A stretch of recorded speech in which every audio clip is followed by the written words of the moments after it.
英語聞き流しリスニング、英語テキストと MP3 ダウンロード、その他の物語はホームページからお聞きいただけます。88thpp.com 88thpp.com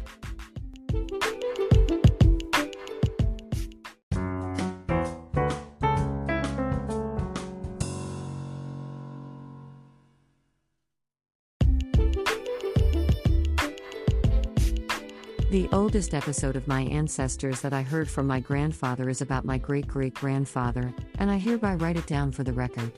According to my grandfather, his grandfather was quite a prodigal. He didn't work and just squandered the family money. Our family was a powerful landowner when he inherited the family fortune and became a master of the family. They had lived in the same house I grew up, and all the land stretched as far as the eye could see from it was his land back then. He had a lot of tenant farmers that worked for him in his land. Many servants lived on the family premises, and also quite a few relatives of the family lived in the house. My grandfather once showed me his old photographs in which our distant relatives were taken together. I asked if they were group photos of some important events, and he told me that they all lived together in this very house. Our house was over 100 years old, and the remnants of my great-great-grandfather's prime were here and there. The old kitchen remained on the earth floor with one big and 6 or 7 small clay ovens. We didn't use them anymore, but I always wondered how much cooking was needed for how many people when that ovens were used. Across the front yard from the house was a gate building in which had a small room. It was my first own room when I entered elementary school, but it used to be one of the quarters for the servants. Beside the gate, an old wooden container with carriage poles was parked on the wall. In old days, it was used as a fire extinguisher that people carried water in the container with the poles on their shoulders. Only a powerful family had it for the entire hamlet.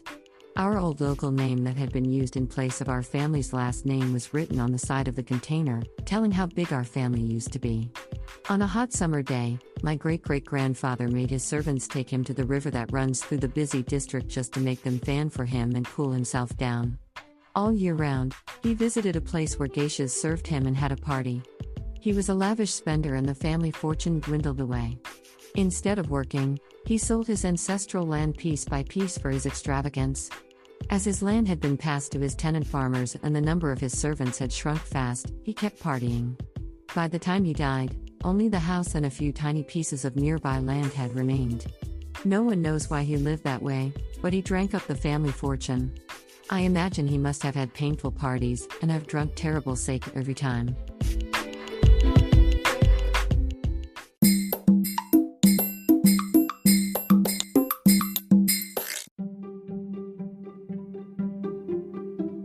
Audiobooks by Hitomi Woods.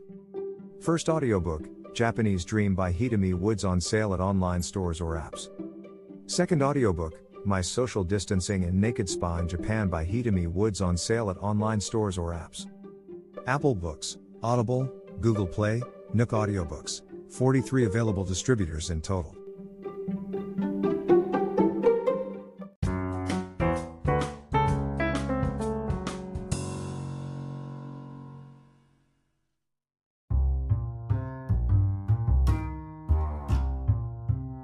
Beside my new apartment is a mountain which sloping side has a fancy Italian restaurant. Normally it's beyond my price range, but I had an opportunity to eat there at 30% off. The website said it took 15 minutes from the foot of the mountain, and I started to walk up a steep slope. At first I enjoyed a fine view of flowers on the roadside and the town stretching below, but 20 minutes later, I was sweating all over without any sign of the restaurant. The steep road quietly continued to twist back and forth up the side of the mountain.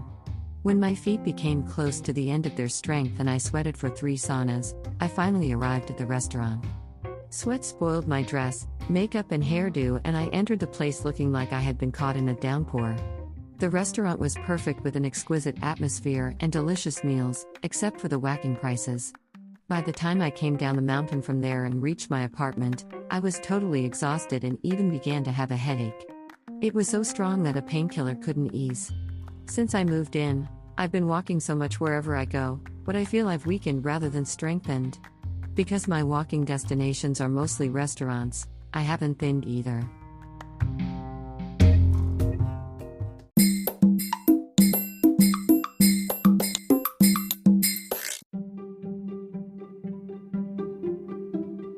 Audiobooks by Hitomi Woods.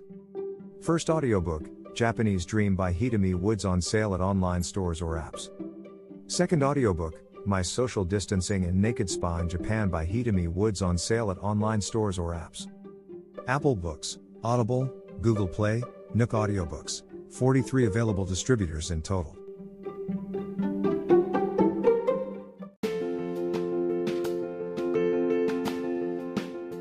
Audiobook, The Family in Kyoto, One Japanese Girl Got Freedom by Hitomi Woods on sale at online stores or apps. Apple Books, Google Play, Audible, 43 available distributors in total.